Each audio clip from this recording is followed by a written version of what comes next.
خدمت میں کیا تھا یہ تھا کہ جس طرح سے کہ ایک شخص کے حواس آپ کارڈ کو سن کر دیں، انجیکشن لگا کر، کوئی دوائی دے کر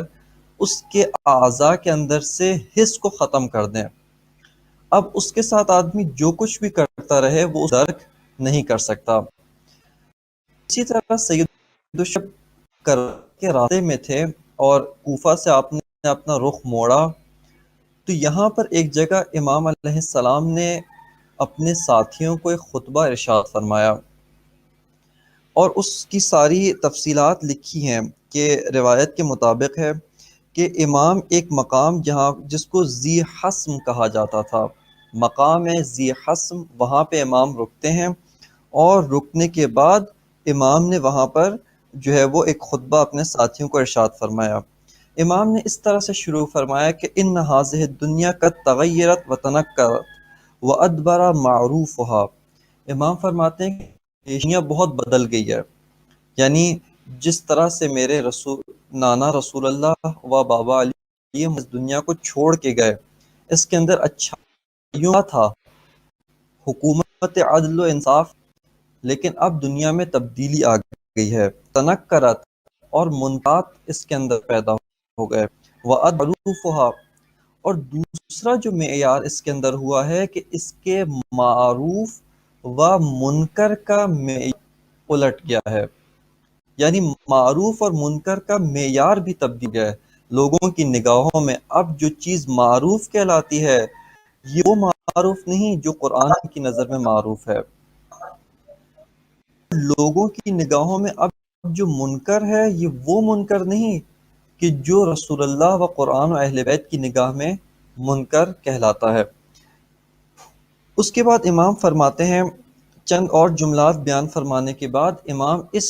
کلام کی طرف آتے ہیں، فرماتے ہیں الا ترون ان الحق لا يعمل به وان الباطل لا يتناهى عنه۔ امام فرماتے ہیں کہ کیا تم نہیں دیکھتے کہ حق پر عمل نہیں ہو رہا اور باطل سے اجتناب نہیں ہو رہا،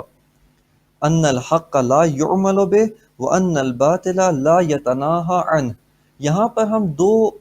معنی کر سکتے ہیں کہ باطل سے تناہی نہیں ہو رہی۔ باطل سے تناہی کا کیا مطلب ہے؟ یعنی باطل سے تناہی یہ ہے کہ ایک انسان اپنے معاشرے میں باطل کو دیکھتا ہے اور نہیں عن المنکر کا فریضہ انجام نہیں دیتا، یہ ایک معنی، یا نہیں خود باطل سے اجتناب نہیں کرتا۔ بس اس دو معنی کی بنیاد پر ہم دونوں معنی لیں تو کوئی اس میں کلام اہل بیت سے و قرآن سے ٹکراؤ پیدا نہیں ہوتا۔ اب یہاں پہ آپ توجہ کریں، امام لوگوں کو، اپنے ساتھیوں کو مخاطب کر کے کیا فرما رہے ہیں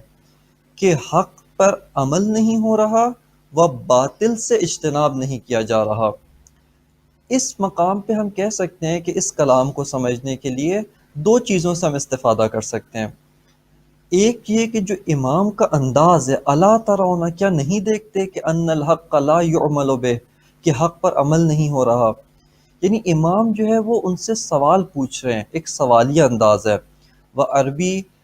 گرامر کے مطابق اس کو جملہ استفہامیہ کہا جاتا ہے، یعنی ایک کوسچن والا سوال ہے، یعنی ایک کوسچن والا جملہ ہے۔ اس سوالیہ جملے کے اندر امام لوگوں سے پوچھ رہے ہیں، اپنے ساتھیوں سے، مخاطب امام کے سامنے بیٹھے ہوئے اگرچہ امام کے ساتھی ہیں لیکن یہ پیام ہمیشہ کے لیے ہے، وہ آئندہ آنے والی تمام نسلوں کے لیے یہ پیام ہے۔ یہاں پر ہم دو چیزیں سوچ سکتے ہیں کہ لوگ اصلاً حق کو دیکھ ہی نہیں پا رہے، یعنی ان کے اندر یہ حس مر چکی ہے جس کے ذریعے سے وہ اس چیز کو درک کر سکے کہ حق پر عمل نہیں ہو رہا۔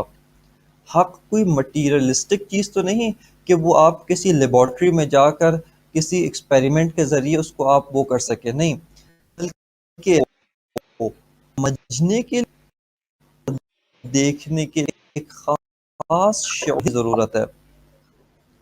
کہ جو ان لوگوں نے یہ ثابت کیا، امام کا سوال بھی یہ بتا رہا ہے کہ ان لوگوں میں یہ حس نہیں تھی اور وہ اس چیز کو نہیں سمجھ پا رہے تھے۔ یہ دوسرا نہیں، سوال کا دوسرا پہلو یہ ہو سکتا ہے کہ امام فرما رہے ہیں کہ تمہیں حق نظر آتا ہے، تم دیکھ رہے ہو کہ حق پہ عمل نہیں ہو رہا، تمہاری شناخت مطابق حق پر عمل واقع نہیں ہو رہا اور باطل سے نہیں کیا جا رہا، لیکن تم اس کو اس طرح سے نظر انداز کر رہے ہو جس طرح سے کچھ ہوا ہی نہیں. یعنی آپ گویا سب کچھ سمجھنے کے بعد اس طرح کا ریئیکشن دکھا رہے ہیں کہ جس طرح سے کچھ ہوا ہی نہیں، جس طرح سے معاشرے میں کوئی تبدیلی، کوئی بگاڑ، کوئی عجیب و غریب واقعہ پیش ہی. لہٰذا یہاں پر امام دو چیزوں کی طرف اشارہ کر رہے ہیں کہ تمہاری بے حسی اس قدر بڑھ چکی ہے کہ یہ سب چیزوں میں نظر آ رہی ہیں. تمہاری ایسا نہیں کہ نظر نہ آنے کا آنکھیں نہیں ہیں، یہ آنکھوں کے اندر بینائی نہیں ہے اور یا بہرے ہو نہیں. تمہاری آنکھیں میں تمہیں بڑی بڑی مال و دولت کی بھری ہوئی تجوریاں نظر آتی ہیں، لیکن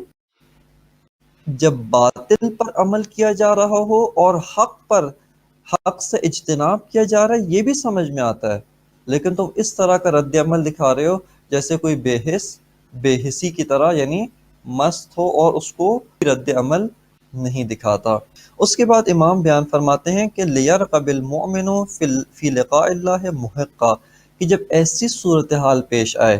تو یہاں پر مومن کو کیا کرنا چاہیے، مومن کا فریضہ کیا ہے؟ مومن کو خداوند متعال سے ملاقات میں رغبت کرنی چاہیے. یعنی جب ایسے لوگ ہوں، اس قسم کے بے حس لوگ ہوں، تو ان میں زندگی گزارنا یہ کوئی فخر کی بات نہیں ہے، اور خداوند متعال سے ملاقات کے لیے آمادہ ہونا چاہیے. کیوں؟ امام فرماتے ہیں کہ اس قسم کے لوگوں میں زندگی گزارنا یہ حسین ابن علی کی نگاہ میں ذلت ہے، اور عزت کی موت قبول کر لینا یہی سعادت ہے.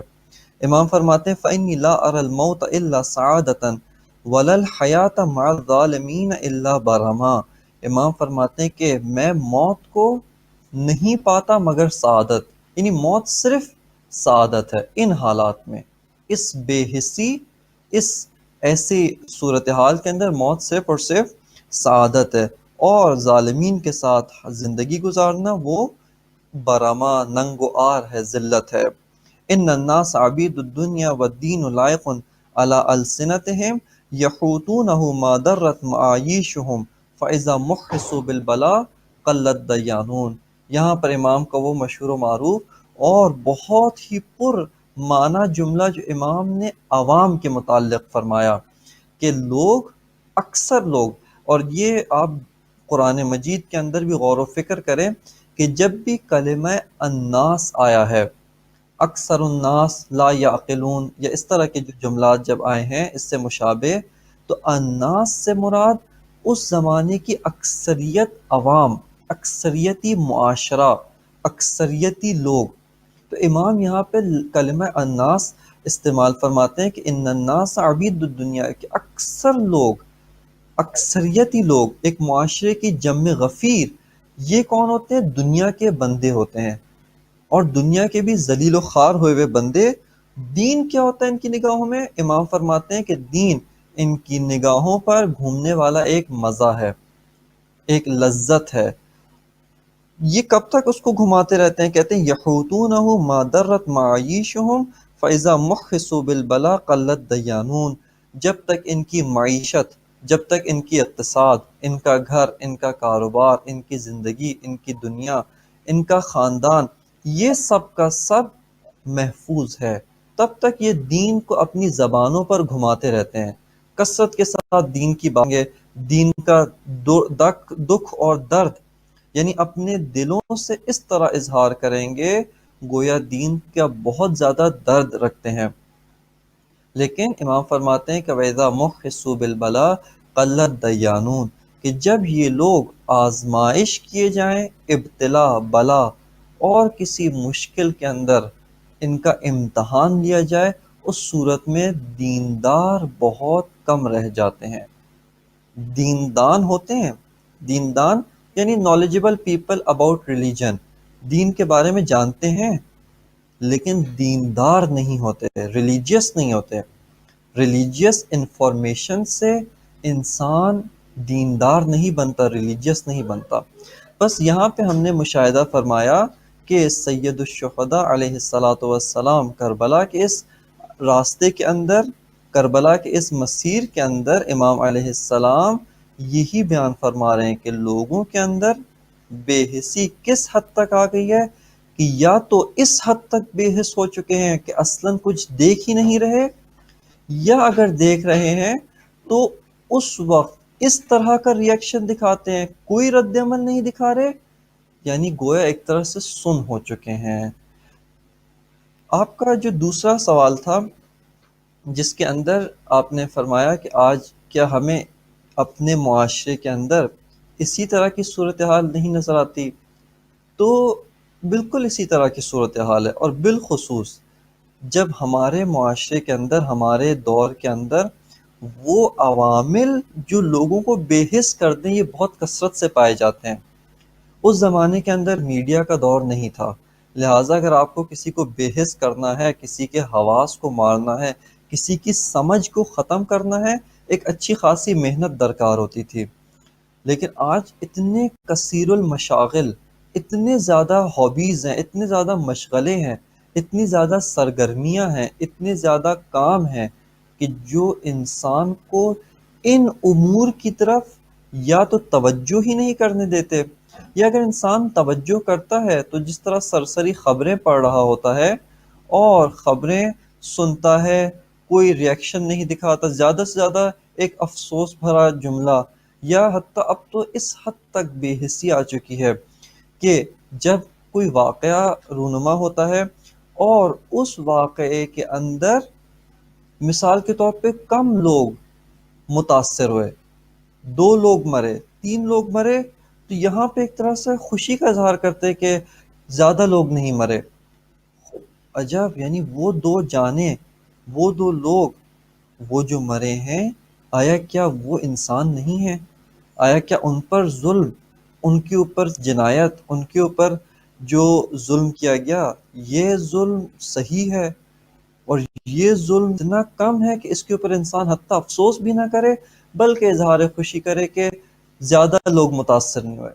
اور جب تک کسی واقعے کے اندر 50 60 100 لوگ نہ مریں، زخمی نہ ہوں، متاثر نہ ہوں، بڑی بڑی عمارات کو نقصان نہ پہنچے،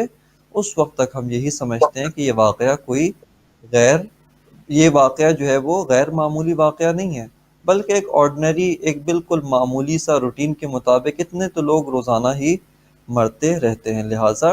آج کے اس دور میں ہماری بے حسی وہ زیادہ بڑھ چکی ہے۔ کس وجہ سے؟ ان عوامل کی وجہ سے کہ جو عوامل، یعنی آپ اس میڈیا کے دور میں ایک بمبارڈمنٹ آف انفارمیشن ہے،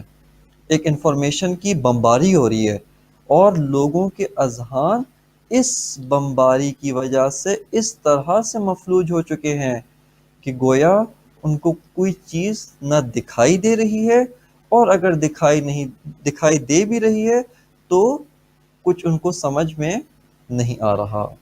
یہاں پر ہم نہج البلاغہ کی طرف جب رجوع کرتے ہیں، اور یہی کا چیز ہمیں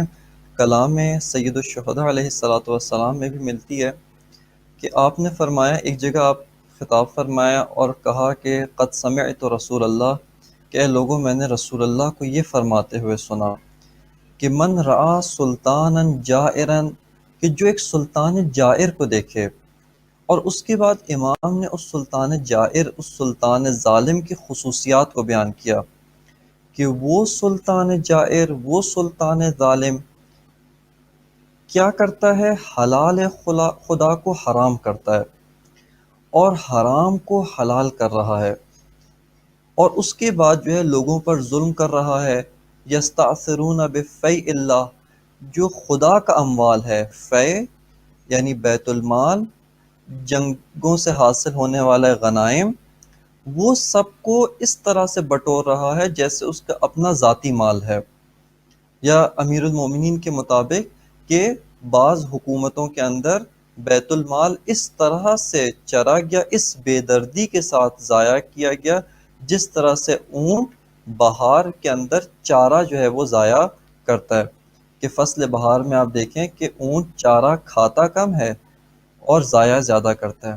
یہاں پہ سید الشہداء فرماتے ہیں کہ جو اس سلطان جائر و ظالم کو دیکھے وَلَمْ يُغَيِّرْهُ بِقَوْلٍ أَوْ فِعْلٍ، اور اس کو اپنے قول یا فعل سے بدلنے کی کوشش نہ کرے۔ تو فرماتے ہیں کہ یہاں پر خداوند متعال کو حق حاصل ہے کہ خدا اس دیکھنے والے اور خاموشی اختیار کرنے والے کو اسی جگہ پہ ڈال دے گا جہاں پر خدا اس ظالم کو رکھے گا۔ ایک اور کلام سید الشہداء سے استفادہ کرتے ہیں ہم، اور آپ یہی فرماتے ہیں کہ کیوں لوگوں میں بے حسی پیدا ہوئی؟ چونکہ انہوں نے دیکھا کہ خداوند متعال کے حدود پائمال کیے جا رہے ہیں، لیکن اس طرح سے خاموشی اختیار کی جس طرح سے کچھ ہو ہی نہیں رہا۔ اور امام فرماتے ہیں کہ تمہیں ایسا نہیں کہ کچھ نظر نہیں آتا یا یہ کہ تمہارے منہ میں زبانیں نہیں ہیں، بلکہ بعض جگہوں پہ تم بہت زور زور سے بولتے ہو، ان چیزوں کو دیکھ کر ریئیکشن بھی دکھاتے ہو، لیکن اس معاملے میں کچھ نہیں بولتے۔ لہٰذا اس کا یہ مطلب ہے کہ تمہارے حواس کام کر رہے ہیں، تمہیں سمجھ میں بات آ رہی ہے، اور بولنا چاہو تو بول بھی سکتے ہو، آواز اٹھانا چاہو آواز بھی اٹھا سکتے ہو، لیکن تمہارے اندر بے حسی حق کے متعلق پیدا ہو گئی ہے۔ وہ کلام جس سے ابھی ہم استفادہ کریں گے وہ کلام ہے خطبہ منا، کہ یہ سب سے اہم ترین خطبہ ہے، اور اگر یہ کہا جائے کہ سید الشہداء کے قیام کو کسی نے سمجھنا ہو تو یہ خطبہ ایک اساسی حیثیت رکھتا ہے، وہ سید الشہداء کے قیام کا منشور ہے۔ اس خطبے کے اندر یہاں پر روایت کے مطابق سید الشہداء، اگر اس کا تھوڑا سا پس منظر آپ کی خدمت میں و سامعین کی خدمت میں بیان کیا جائے تو ان کو اس خطبے کی معرفت زیادہ حاصل ہوگی، اور وہ یہ ہے کہ سید الشہداء نے سن 59 ہجری کے اندر 59 ہجری میں حج کا ارادہ کیا، اور اس موقع پہ آپ نے عالم اسلام کے تمام بڑی شخصیات کو خطوط لکھے، اور لکھنے کے بعد خصوصی طور پہ ان کو دعوت فرمائی کہ آپ نے حج میں شرکت کرنی ہے۔ جب آپ حج پر تشریف لائے، اور لہٰذا چونکہ فرزند پیغمبر سبط پیغمبر نے ان بزرگان دین کو بلایا، انہوں نے بھی حج کے اوپر سید الشہداء کا ساتھ دیا، اور سرزمین حج یعنی مکہ مکرمہ کے اوپر جمع ہو گئے۔ جب منا کے اندر قیام پذیر ہوئے تو اس وقت سید الشہداء اپنے چچا زاد بھائی جناب مسلم ابن عقیل کو یہ ذمہ داری آپ نے دی کہ ایک بہت بڑا خیمہ لگائیں، اس خیمے کے اندر لوگوں کے بیٹھنے کا انتظام کریں، کیونکہ میں ان بزرگان دین سے کچھ گفتگو کرنا چاہتا ہوں۔ اور وہاں پہ آپ نے یہ خطبہ ارشاد فرمایا۔ روایتوں کے اندر اختلاف ہے، ایک روایت کے مطابق کہ 1000 بزرگان دین، یعنی یہ وہ معمولی لوگ نہیں تھے، یہ عوام نہیں تھے، بلکہ یہ وہ لوگ تھے جو معاشرے کے سرکردہ لوگ تھے، جو اپنے علاقے میں ایک حیثیت رکھتے تھے،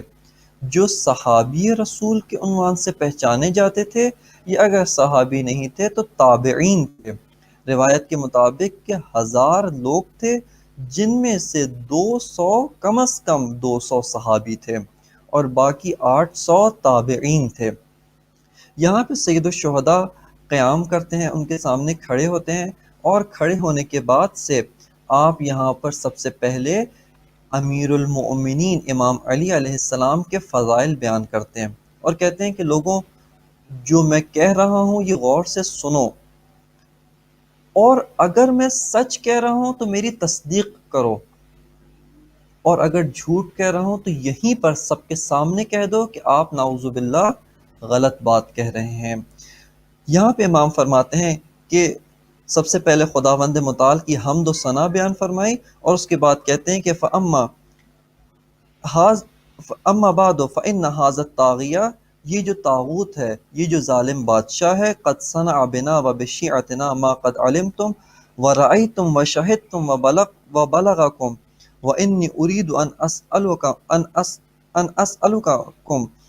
عَنْ أَشْيَاءٍ فَإِنْ صَدَقْتُ فَصَدِّقُونِي۔ امام فرماتے ہیں کہ تم نے دیکھا کہ یہ جو طاغوت ہے، یعنی اشارہ امیر شام معاویہ ابن ابو سفیان کی جانب ہے، فرمایا کہ آپ نے دیکھا کہ اس نے ہمارے ساتھ، یعنی ہم اہل بیت کے ساتھ اور ہمارے پیروکاروں کے ساتھ کیا ظلم و ستم کیا، یہ سب تم نے دیکھا، دیکھنے کے بعد خاموشی اختیار کی، کچھ بولے نہیں، کوئی رد عمل نہیں دکھایا۔ اس کے بعد امام فرماتے ہیں کہ اسمعوا مقالتی، میری بات غور سے سنو، وقتموا قولی، پھر میری بات کو اپنے دلوں کے اندر رکھ لو، اپنے دلوں میں پنہان رکھ لو، کتمان کرو، چھپاؤ، پنہان رکھو، وَوَثِّقْتُمْ بِهِ فَادْعُوهُمْ إِلَى مَا تَعْلَمُونَ، پھر امام فرماتے ہیں کہ ثُمَّ ارْجِعُوا إِلَى أَمْصَارِكُمْ وَقَبَائِلِكُمْ، اپنے شہروں کی طرف پلٹ جاؤ، اپنے قبیلوں کی طرف پلٹ جاؤ، اور اس کے بعد کیا کرو، من امنتم ووثقتم به فادعوهم الى ما تعلمون، اور جس پر تمہیں اطمینان ہو اس کو جا کے بتانا، یعنی میری بات کو ضائع نہ کر دینا، ہر ایک کو نہ بتا دینا، بلکہ یہ ایک امانت ہے، جس امانت کو اس کے اہل کی طرف ہی جا کر دینا۔ کیوں ایسا کیوں کرنا، اب یہ توجہ کیجیے گا، فَإِنِّي أَخَافُ أَن يَنْدَرِسَ هَذَا الْحَقُّ وَيَذْهَبُ، امام فرماتے ہیں کہ مجھے اس بات کا خوف ہے کہ یہ جو حق بات میں بیان کر رہا ہوں یہ کہیں ختم نہ ہو جائے، وہ کہیں مٹ نہ جائے، اس بات کا خوف ہے، لہٰذا لکھو، غور سے سنو، اور سننے کے بعد اس کو دوسروں تک پہنچاؤ، ابلاغ کرو، دوسروں تک پہنچانا تمہاری ذمہ داری ہے۔ اس کے بعد امام علیہ السلام ایک ایک فضیلت بیان کرتے ہیں امیر المومنین کی، یہاں تک کہ روایت کے مطابق کوئی ایسی فضیلت آپ نے نہیں چھوڑی مگر اس کا تذکرہ کیا، اور جب بھی آپ کچھ بیان فرماتے آپ نے مثال کے طور پہ فرمایا کہ اے لوگوں، کیا ایسا نہیں ہے کہ جب بعض لوگوں نے اعتراض کیا کہ اے رسول اللہ، کیوں آپ نے ہمارے دروازے مسجد نبوی کے اندر بند کروا دیے اور اپنا اور علی کا دروازہ کھلا چھوڑا، تو آپ نے فرمایا کہ اے لوگوں، نہ میں نے تمہارے دروازے بند کیے ہیں نہ علی اور اپنا دروازہ کھلا چھوڑا ہے، بلکہ جس نے بند کیا ہے وہ بھی ذات خدا ہے، اور جس نے ہمارے دروازے کھولے ہیں وہ بھی ذات خدا ہے۔ لوگوں نے کہا اللہم نعم، کہ اے سید الشہداء بالکل ایسا ہی ہوا تھا، اور گواہی دیتے گئے۔ اس کے بعد امام بیان فرماتے ہیں، اب اپنے سامعین کو مخاطب کر کے ان کے القابات بیان کرتے ہیں کہ تم لوگ کون ہو۔ ثم انتم ایھا العصابہ عصابۃ بالعلم مشہورہ وبالخیر مذکورہ وبالنصیحۃ معروفہ، ان لوگوں کی صفات بیان کی کہ اے وہ لوگوں کہ جو علم میں مشہور ہو، لوگ تمہیں عالم سمجھتے ہیں، وبالخیر مذکورہ، اور تمہارا ذکر خیر کرتے ہیں، تمہیں اچھائیوں کے ساتھ یاد کرتے ہیں، وبالنصیحۃ معروفہ، اور تم لوگوں میں نصیحت کرنے کے طور پہ پہچانے جاتے ہو، یعنی تم اس عنوان سے پہچانے جاتے ہو کہ اگر کسی نے نصیحت کرنی ہے تو یہی نصیحت کریں گے۔ اور اس کے بعد امام فرماتے ہیں کہ تمہاری کیا عزت ہے، تمہارے کیا کرم ہے۔ وقت کی قلت کی بنا پر ہم اس حصے کو تھوڑا سا چھوڑتے ہیں جو امام نے ان کے القابات بیان کیے کہ تم لوگوں میں چلتے ہو بادشاہوں کی طرح، اتنی عزت دیتے ہیں لوگ تمہیں، ضعیف تمہارا احترام کرتے ہیں، حتیٰ جو شریف ہیں وہ بھی تمہاری خاطر کھڑے ہو جاتے ہیں، جس کا کوئی کام نہ بن رہا ہو وہ تمہارے ذریعے سے اس کو حل کرواتا ہے۔ یہ عزت تم نے کہاں سے حاصل کی؟ یہ عزت تم نے اپنے عنوان دینی سے حاصل کی، چونکہ تمہارے اوپر ایک ریلیجیس ٹائٹل آتا ہے، تمہیں یہ عزت دین نے دی، تمہیں یہ عزت خدا نے دی، تمہیں یہ عزت صحابی رسول ہونے نے دی، تمہیں یہ عزت تابعین ہونے نے دی، لہٰذا اس عزت و عظمت کے کچھ تقاضے ہیں، ان تقاضوں کو پورا کرو۔ اس کے بعد امام فرماتے ہیں کہ تم نے کیا کیا، اب یہ توجہ کریں، یہ بہت ہی ایک ہے کہ کس حد تک بے حسی ہو گئی۔ امام فرماتے ہیں انما نلتموہ بما یرجع عندکم من القیام بحق اللہ، یہ سب جو تم نے حاصل کیا اس وجہ سے کہ لوگ امید رکھتے ہیں، یرجا وہی رجا، خوف و رجا ہم استعمال کرتے ہیں، رجا یعنی امید رکھتے ہیں، کس چیز کی امید رکھتے ہیں کہ تم حق اللہ کو قائم کرو گے، حق کو قائم کرو گے، لیکن تم نے کیا کیا، وَإِن كُنتُمْ عَنْ أَكْثَرِ حَقِّهِ تَقْصُرُونَ، لیکن تم نے خداوند متعال کے حق سے کوتاہی کی، اس کے حق میں غفلت کی، تم نے قصور کیا۔ اس کے بعد امام فرماتے ہیں فَاسْتَخَفْتُمْ بِحَقِّ الْأَئِمَّةِ، تم نے اپنے اماموں کا حق ضائع کیا،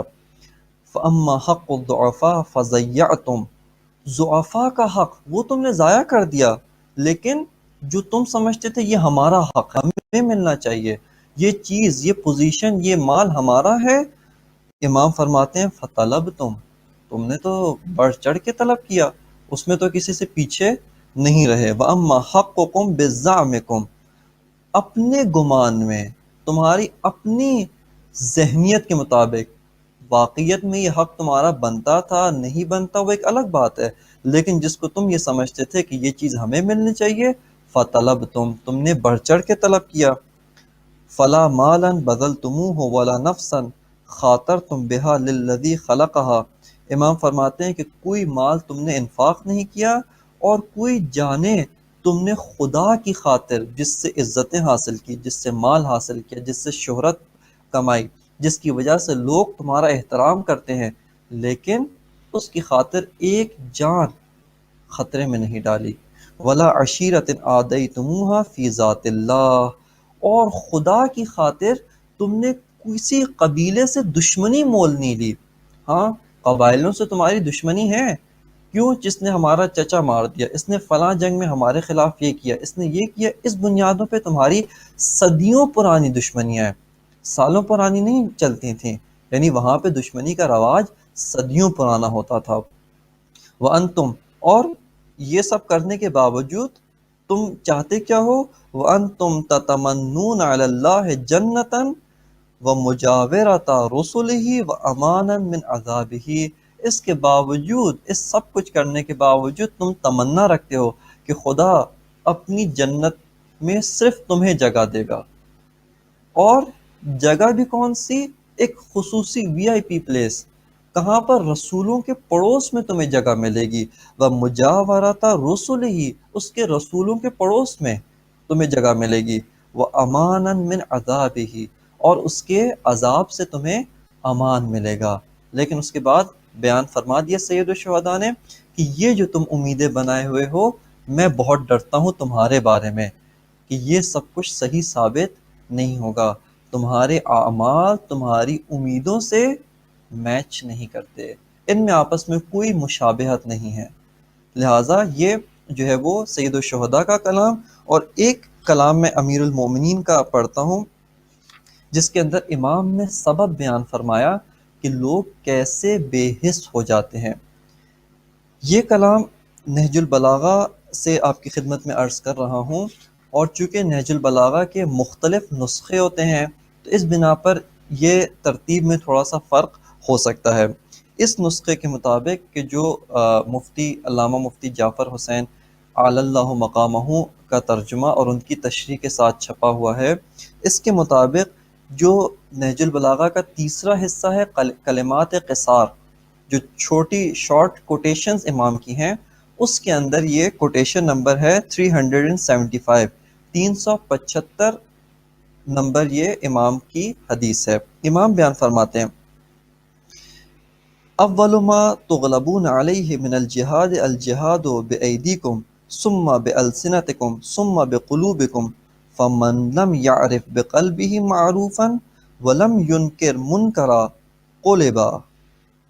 فجعل اعلاہ اسفلہ واسفلہ اعلا۔ امام فرماتے ہیں کہ سب سے پہلا جہاد جس میں تم مغلوب ہو جاؤ گے، جس میں تم پر غلبہ کر لیا جائے گا، وہ کیا ہے؟ وہ ہاتھوں کا جہاد۔ یعنی گویا ایک طرح سے امام یہ کہنا چاہتے ہیں کہ تم وہ امت تھے، تم وہ لوگ تھے کہ جو جب کسی منکر کو دیکھتے تھے، کسی منکر کو دیکھتے تھے، کسی برائی کو دیکھتے تھے، کسی باطل کو دیکھتے تھے، فوراً اس کے خلاف ہاتھوں سے جہاد کرتے تھے۔ جہاد بے معنی ضروری نہیں کہ تلوار اٹھا لینا، بلکہ اس کو بدلنے کی اور صحیح کرنے کی کوشش کرتے تھے۔ لیکن ایک وقت آئے گا کہ تم پر یہ چیز، یہ جہاد مغلوب ہو جائے گا، یعنی تم اس کو ترک کر دو گے، منکرات دیکھو گے لیکن اس کو ہاتھوں سے بدلنے کی کوشش نہیں کرو گے۔ اس کے بعد امام فرماتے ہیں ثم بألسنتکم، پھر دوسرا مرحلہ آئے گا کہ تم حتیٰ زبان سے بھی اس چیز کے خلاف بولنا چھوڑ دو گے۔ پہلا مرحلہ جو سب سے ایمان کا اعلیٰ درجہ ہے کہ انسان کسی منکر کو دیکھے، کسی برائی کو دیکھے، اپنے تمام تر وجود کے ساتھ، اپنے اعضاء و جوارح کے ساتھ، اپنے ہاتھوں سے اس کو تبدیل کرنے کی کوشش کرے، امام فرماتے ہیں سب سے پہلے تم اس میدان میں شکست کھا جاؤ گے۔ پھر دوسرا میدان کس میں شکست کھاؤ گے؟ ثم بألسنتکم، پھر تم حتیٰ زبان کے میدان میں بھی شکست کھا جاؤ گے۔ ثم بقلوبکم، حتیٰ اس مرحلے تک پہنچ جاؤ گے کہ حتیٰ اپنے دلوں سے اس برائی کو برائی نہیں سمجھنے لگو گے،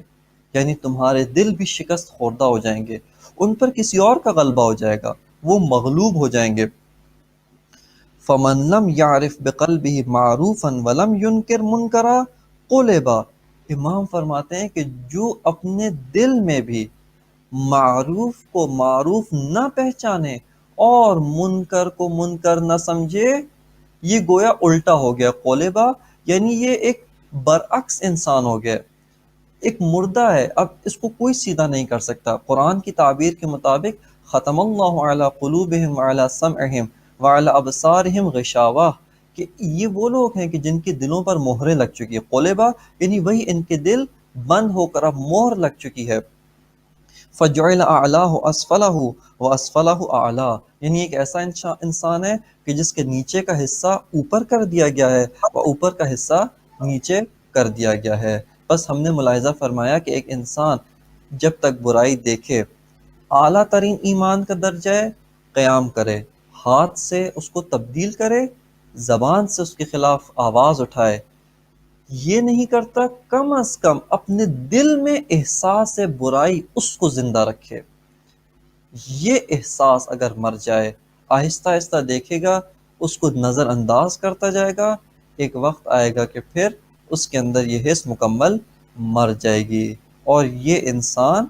قرآن کے مطابق اس کے دل پر مہر لگ جائے گی، اور یہ انسان جو ہے وہ کچھ دیکھنے کے قابل نہیں رہے گا۔ خوبصورت طریقے سے آپ نے جو ہے کلام امام علیہ السلام پیش کیا۔ میں جاننا چاہوں گی کہ جو قلب زندہ ہوتے ہیں ان کی بھی تشریح تھوڑی سی کیجیے، کیونکہ ظاہر ہے ہم یہ تو جان گئے کہ ایک مردہ قلب کیسا ہو،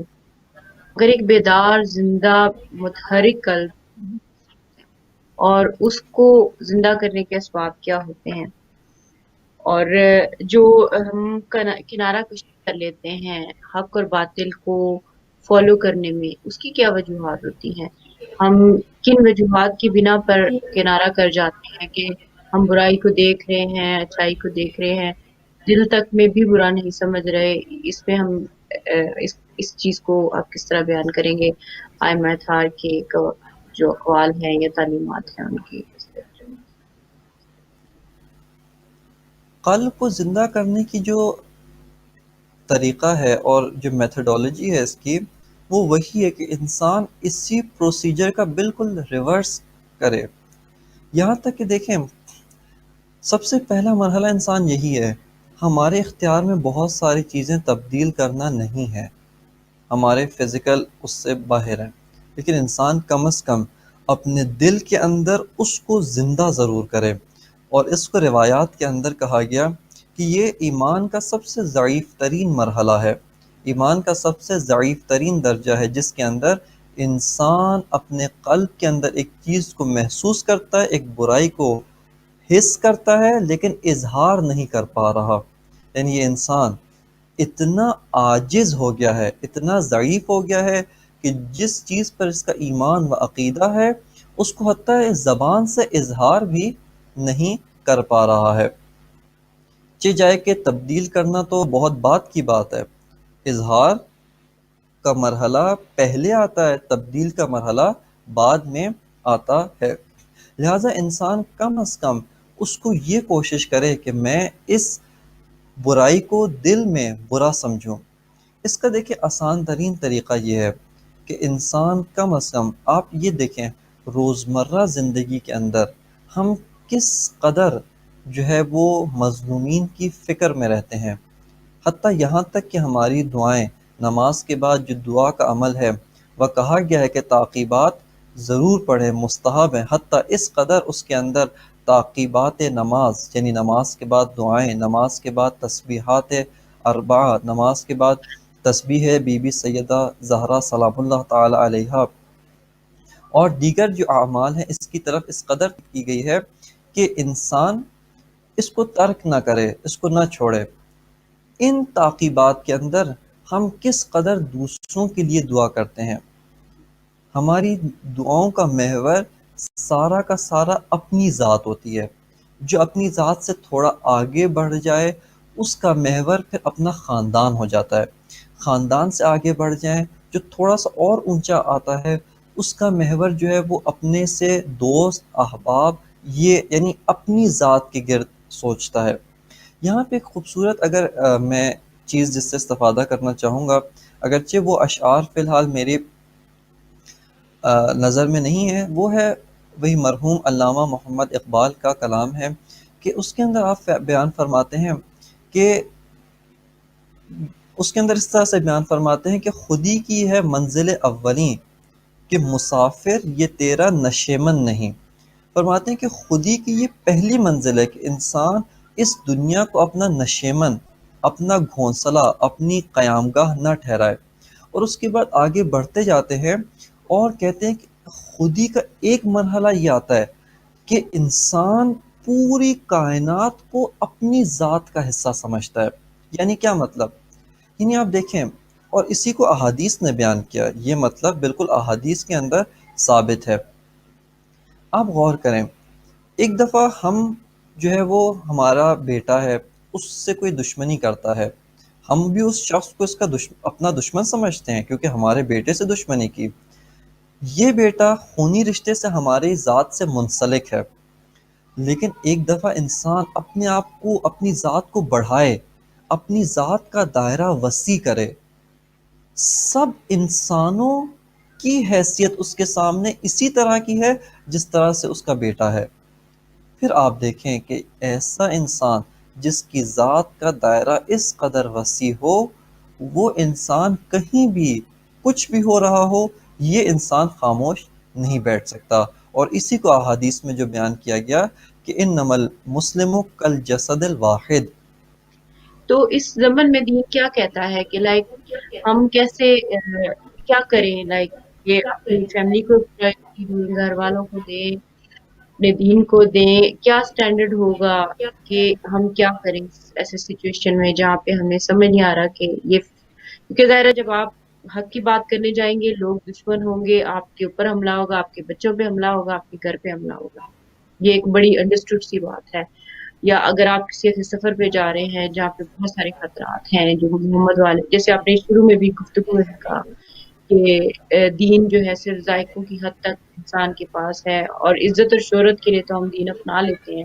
اگر جہاں زندگی کو خطرے میں ڈالنا ہو، جہاں پہ جان کو خطرے میں ڈالنا ہو، وہاں پہ ہم اس چیز سے جو ہے پشت پناہی کر لیتے ہیں۔ تو ایسے میں کیا کہتا ہے دین اور کیا کہتے ہیں ائمہ اطہار کے جو تعلیمات؟ یہ جب انسان حق کی مدد و حق کی خاطر آواز اٹھاتا ہے، امر بالمعروف و نہی عن المنکر کرتا ہے، تو اس صورت میں یہ چیزیں انسان کے ذہن میں آتی ہیں کہ میری جان کو خطرہ ہو سکتا ہے، میرے اطراف جو لوگ ہیں ان کو خطرہ ہو سکتا ہے، میرے رزق و روزی میں کمی آ جائے گی، جو ظاہری بات ہے میں حق کی آواز اٹھاؤں گا۔ جو انسان مثال کے طور پہ مختلف اداروں میں، آرگنائزیشنز میں جاب کرتے ہیں، وہاں پر بھی روزمرہ ان کے سامنے یہ معاملات پیش آتے ہیں کہ ان کا مافوق، ان کا باس، ان کا جو اوپر والا ہے وہ ان کو کچھ کہتا ہے جو دین کے بالکل مخالف ہے۔ اب یہاں پہ وہ حق کی بات کریں تو ظاہری بات ہے وہ جاب سے نکال دے گا، وہ ان کو تنگ کرے گا، ان کی سیلری کاٹ دے گا، یہ چیزیں ضرور پیش آتی ہیں۔ البتہ یہ چیزیں انسان کو امیجنیشن میں یہ خطرہ پیش آتا ہے۔ یہاں پہ وہی چیز جو آپ کی خدمت میں ایک دفعہ پہلے بیان کی تھی کہ دو چیزیں ہوتی، ایک ہے ریالٹی اور how do we perceive that reality, یہ ایک دوسری چیز ہے۔ یہاں پر امیر المؤمنین علیہ الصلاۃ والسلام ایک بہت ہی خوبصورت فرمان جس میں آپ نے اسی توہم، انہی خیالات کا بھرپور جواب دیا، اور گویا ایک طرح سے یہی لگ رہا ہے کہ یہ جو امام کا فرمان ہے یہ انہی لوگوں کے سوالات کے جواب میں ہے۔ امام اس کے اندر یہ بیان فرماتے ہیں کہ اگر میں اس کی عربی عبارت پڑھوں کہ یہ بھی نہج البلاغہ کا اسی کلمات قصار کا حصہ ہے، اور یہ امام کا جو وہ ہے کوٹیشن نمبر ہے 374، 374 نمبر یہ کلمہ ہے۔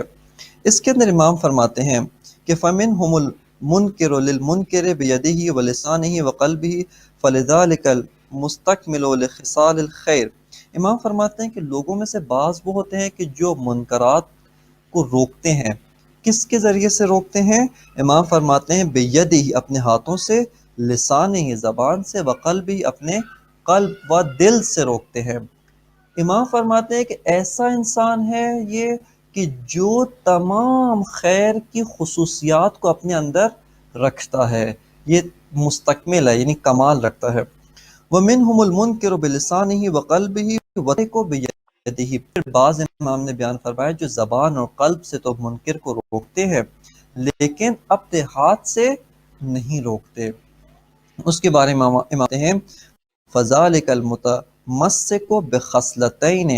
مِنْ خِصَالِ الْخَيْرِ وَمُزَعٌ خَصْلَةٌ۔ امام فرماتے ہیں کہ یہ وہ شخص ہے کہ جو خیر کی خصوصیات میں رکھتا ہے، یعنی زبان سے روک رہا ہے اور قلب سے برا سمجھ رہا ہے، لیکن ہاتھ سے روکنے کی جو کوالٹی ہے وہ اس میں پائی نہیں جاتی ہے۔ یہ دوسرا طبقہ امام نے بیان فرمایا۔ تیسرا طبقہ امام فرماتے ہیں وَمِنْهُمُ الْمُنْكِرُ بِقَلْبِهِ وَالتَّارِكُ بِيَدِهِ وَلِسَانِهِ فَذَلِكَ الَّذِي ضَيَّعَ أَشْرَفَ الْخَصْلَتَيْنِ مِنَ الثَّلَاثِ وَتَمَسَّكَ بِوَاحِدَةٍ۔ اس کے بعد امام فرماتے ہیں کہ ایک ایسا شخص ہے جو صرف دل سے اس برائی کا سمجھتا ہے لیکن زبان سے بھی کوئی اپنی آواز بلند نہیں کرتا اور اپنے ہاتھوں سے بھی کوئی اقدام نہیں کرتا اس کو روکنے کے لیے۔ امام فرماتے ہیں کہ اس نے دو برترین کوالٹیز کو چھوڑ کر ایک چھوٹی کوالٹی کو اپنا لیا ہے۔ اس کے بعد امام فرماتے ہیں کہ وَمِنْهُمْ تَارِكٌ لِإِنْكَارِ الْمُنْكَرِ بِلِسَانِهِ وَقَلْبِهِ وَيَدِهِ فَذَلِكَ مَيَّتُ الْأَحْيَاءِ۔ تیسرا طبقے کے بعد ایک ایسا طبقہ، یہاں سے امام کے کلام سے یہ ہم استفادہ کریں گے اور اس کے بعد آپ کے سوال کی طرف بھی جو امام کی زبانی جواب ہے۔ امام فرماتے ہیں چوتھا طبقہ وہ ہے کہ جو نہ تو زبان سے روکتا ہے، نہ ہاتھوں سے اس برائی کے خلاف کوئی جہاد کرتا، حتیٰ دل سے بھی برا نہیں سمجھتا۔ امام فرماتے ہیں فَذَلِكَ مَيَّتُ الْأَحْيَاءِ، یہ چلتی پھرتی لاش ہے، یعنی یہ چل رہا ہے، اس کی ٹانگیں حرکت کر رہی ہیں، اس کے ہاتھ حرکت کر رہا ہے، اس کا زبان بولتی ہے، اس کی آنکھیں گھومتی ہیں، لیکن یہ چلتی پھرتی لاش ہے، میت الاحیاء ہے۔ اس کے بعد امام بیان فرماتے ہیں کہ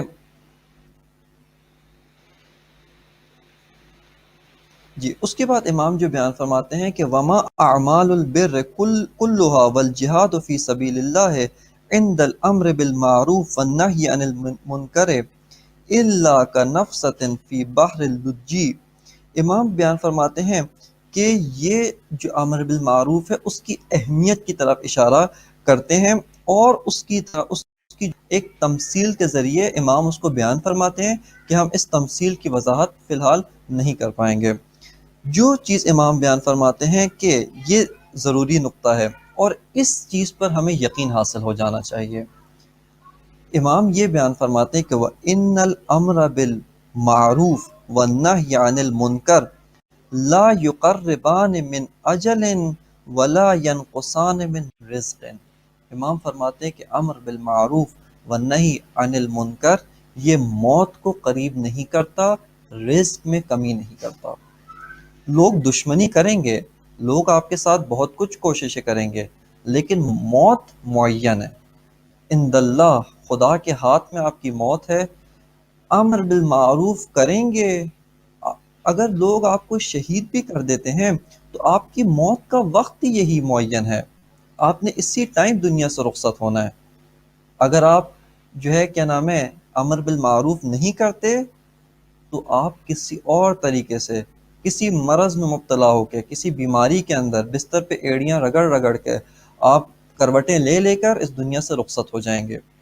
لہٰذا امام فرماتے ہیں کہ امر بالمعروف و نہی عن المنکر نہ موت کو قریب کرتا ہے نہ رزق میں کمی لاتا ہے۔ رزق عند اللہ جتنا مقرر ہے خدا کے ہاتھ سے آپ نے وہ پانا ہے، رزق لوگوں کے ہاتھ میں نہیں، خدا کے ہاتھ میں ہے۔ اب یہیں سے ہمیں اس امام کے کلام کی اگر ایک ہم جھلکی اور ایک اس کا نمونہ دیکھیں تو کربلا میں یہی نمونہ ہمیں نظر آتا ہے کہ کربلا میں سید الشہداء کے ساتھ ایک اونٹ سوار تھا، شتربان تھا، اونٹوں کے ایک ریوڑ کا مالک تھا، جس کا واقعہ آپ کی خدمت میں ظاہراً پہلے بھی عرض کیا تھا کہ جب عصر عاشور امام صدائے حلم ناصر بلند کرتے ہیں، آپ کے تمام اصحاب و جوانان بنی ہاشم سب شہید ہو گئے۔ اس موقع پر وہ امام کی صدا سن کے آگے آتا ہے، آ کے کہتا ہے کہ اے مولا، میں اب آپ کے کسی کام نہیں آ سکتا، میرا ہونا نہ ہونا آپ کے لیے فائدہ مند نہیں ہے، لہٰذا اب مجھے میرا کرایہ دیجئے، میری جو ایکسپنسز ہیں وہ مجھے دے دیجئے، اور میں آپ کی خدمت سے رخصت ہونا چاہتا ہوں۔ امام نے اس کو دیا اور بے تحاشا دیا، اس کو راستہ بتایا کہ کربلا کے میدان سے تم اس راستے سے بچ کر نکل سکتے ہو، لیکن تاریخ کے مطابق یہ شخص تھوڑا ہی دور گیا تھا کہ ڈاکوؤں کے ایک کاروان، ڈاکوؤں کا ایک گروہ اس نے اس کو پکڑ لیا، اس شتربان کو مار دیا، اس ٹرانسپورٹر جو کمپنی کا مالک تھا اس کو مار دیا، اس کے تمام اونٹوں پر قبضہ کر کے مال و دولت لوٹ لیا۔ اب آپ دیکھیں کہ یہ شخص، اس کی موت اسی ٹائم تھی، لیکن اس نے اس چیز کا انتخاب کیا کہ میں کدھر مرنا پسند کروں گا، میں کس راستے پہ۔ ایک راستہ اس کے سامنے تھا کہ سید الشہداء آپ کی رقاب میں، اور اس کی موت بھی تلواروں سے لکھی تھی، ظاہری بات ہے انہوں نے جو قتل کیا تلواروں سے قتل کیا، تو کتنا اچھا ہوتا کہ یہ شخص سید الشہداء کے حکم کی اطاعت میں، دین کی نصرت میں، آپ کے خاندان کی حفاظت میں اپنی جان تلواروں کے حوالے کر دیتا، وہ میدان کربلا میں جام شہادت نوش کرتا۔ لیکن اس شخص نے یہی سمجھا کہ اگر میں امر بالمعروف و نہی عن المنکر نہیں کرتا تو شاید میری زندگی بڑھ جائے، میں کچھ عرصہ اور زندگی گزار لوں، لیکن اس کی زندگی کی جو مقررہ مدت تھی وہ مدت مکمل ہو چکی تھی، لہٰذا اس نے جو ہے وہ اپنی موت خود بدبختی کی حالت میں ڈال دی۔ پس ہمیں یہ چیزیں جان لینی چاہیے، اور قرآن کی اس کے متعلق صراحت ہے، قرآن مجید کی بے تحاشا آیات اس کے اوپر دلالت کرتی ہیں کہ جب منافقین مسلمانوں کو طعنہ دیتے تھے کہ اگر آپ میدان احد میں نہ جاتے تو نہ مرتے، آج ہمارے ساتھ زندہ ہوتے، کھاتے پیتے، قرآن نے کہا کہ اگر تم اتنا ہی جو دعویٰ کرتے ہو کہ موت اور زندگی تمہارے اختیار میں ہے، تو جب موت کا فرشتہ آئے تو اس کو واپس بھیج دینا، اپنی موت کو ٹال لو، لیکن یہ تمہارے اختیار میں نہیں ہے۔ بس یہ غلط فہمی بھی کلام امیر المومنین سے ہمارے سامنے دور ہو جاتی ہے، وہ روشنی و حق ہمیں نظر آتا ہے کہ امر بالمعروف و نہی عن المنکر و کلمہ حق بلند کرنا، باطل کے خلاف قیام کرنا، یہ انسان کی موت کو جلدی نہیں کرتا، یہ انسان کی موت کو قریب نہیں کر سکتا۔ دشواریاں موجود ہیں، سختیاں موجود ہیں، لیکن موت اور رزق یہ دو چیزیں خداوند متعال کے ہاتھ میں ہیں، و خداوند متعال ان اللہ یرزق من یشاء بغیر حساب، خدا جس کو چاہتا ہے بغیر حساب کے دیتا ہے۔ اور آپ اس چیز کے نمونے زندگی میں دیکھیں، ایک دفعہ غور کریں، کتنے لوگ ایسے ہیں جو امر بالمعروف و نہی عن المنکر نہیں کرتے، لیکن پھر بھی رزق کی کمی میں دو چار ہیں،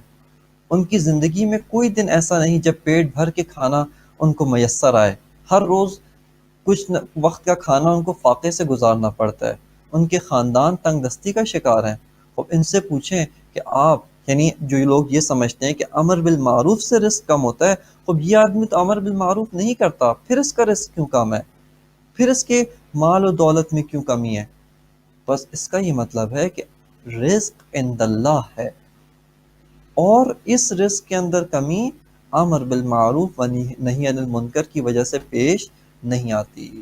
اس لیے ہمیں خداوند متعال کے احکام پر عمل کریں، انشاءاللہ تعالی خداوند متعال ہمارے رزق کی بھی ضمانت اپنے ہاتھ میں اس نے رکھی ہے، وہ ہماری موت کا وقت بھی اس نے مقرر فرمایا ہے۔ بہت بہت شکریہ سید مجتبیٰ رضوی صاحب آپ کا۔ کہ آپ ہمارے ساتھ شامل ہوئے اور اتنی خوبصورت کلام امام حسین اور کلام علی علیہ السلام سے حق اور باطل کے جو کے متعلق جو ہے رہنمائی فرمائی. یقیناً دیکھنے اور سننے والوں کو اس سے بہت رہنمائی ملی ہوگی. ابھی ہم اجازت چاہیں گے، اپنے اس پروگرام کا اختتام کریں گے اسی پیغام کے ساتھ کہ جہاں رہیں خوش رہیں آباد رہیں اور اللہ تعالیٰ سے معرفت اور بیداری کی دعا کرتے رہیں. قیام میں اجازت چاہوں گی. اللہ حافظ.